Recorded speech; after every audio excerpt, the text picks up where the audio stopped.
Have you ever wondered why a certain movie scene just gives you goosebumps or makes your heart pound in your chest? Well, it's not always the actors. Today, we're going to decode the invisible force that's pulling your emotional strings way more than you probably realize: the film score. Yeah, it's a secret language that tells you exactly how you're supposed to feel. I mean, seriously, think about your absolute favorite movie moment. What is it that really makes it stick with you? I'm willing to bet that more often than not, it's the music. It's this unseen element that can make you feel completely triumphant, or terrified, or heartbroken, and a lot of the time you don't even consciously notice how powerful it is. So let's try to think about this in a new way. A film score, it isn't just background noise. It's really an unseen character in the story. It doesn't have any lines, but wow, its voice is powerful. It can tell you when a character is lying, when danger is lurking just around the corner, or when love is the real deal. It reveals the truth that's hiding just beneath the surface. And yeah, that's its #1 job, to evoke emotion. Composers are basically emotional architects. They're not just writing a pretty tune, they are using a very specific set of tools to deliberately build an emotional journey for us, the audience. So, what exactly is in that toolkit? Okay, let's crack open that toolkit.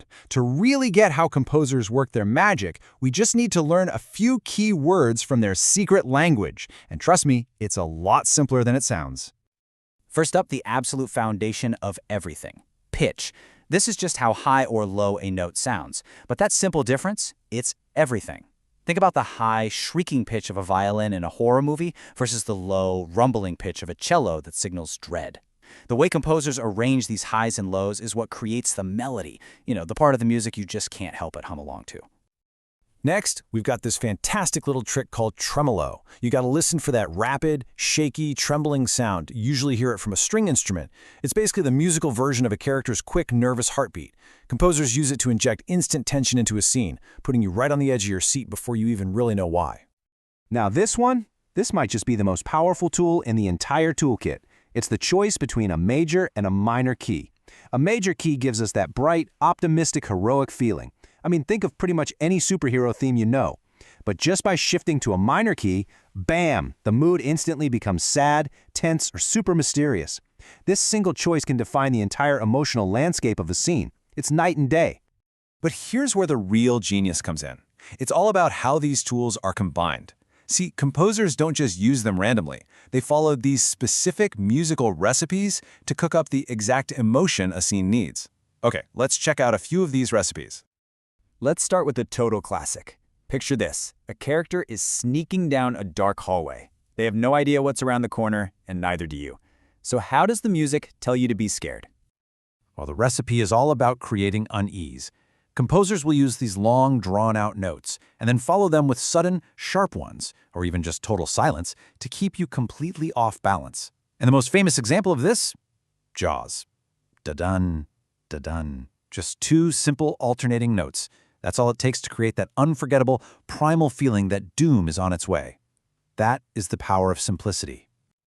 All right, let's do a complete 180 on the mood. How do composers make us feel that magic, when two characters fall in love? The recipe is completely different.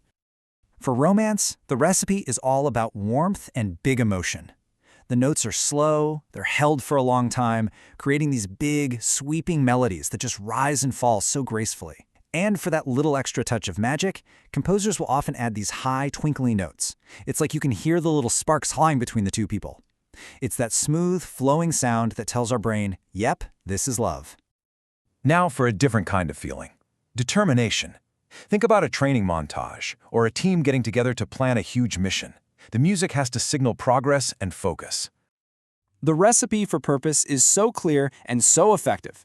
Step 1. You start with a driving, rhythmic beat. A lot of the time they'll use military-style drums to give it that feeling of discipline.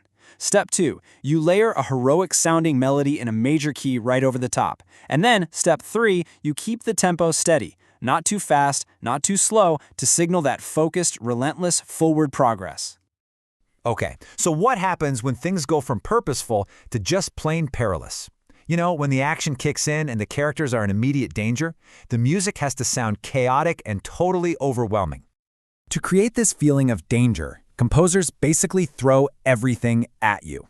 The music gets faster and faster, the pitch gets higher and higher, and they use a ton of instruments playing all at once to create this wall of chaotic sound. It's literally designed to raise your heart rate and build that inescapable feeling of impending doom. So, how does knowing all this actually change things for you? Well, by understanding these building blocks and these recipes, you've pretty much unlocked a new superpower for watching movies. And this right here, this is the main takeaway. You are no longer just a passive listener. You're an active decoder of what the composer's trying to do. When you hear those shaky tremolo strings, you'll know tension is building. When the score suddenly shifts from a heroic major key to a sad minor key, you'll understand a tragic setback is coming. You're not just hearing notes anymore. You're understanding the message. So the next time you're watching a movie, I want you to listen closer. Don't just hear the score. Try to analyze it. What is the music telling you that the dialogue and the visuals aren't? Now that you can speak the language, there is a whole new layer of storytelling just waiting for you to discover. So what will you listen for next?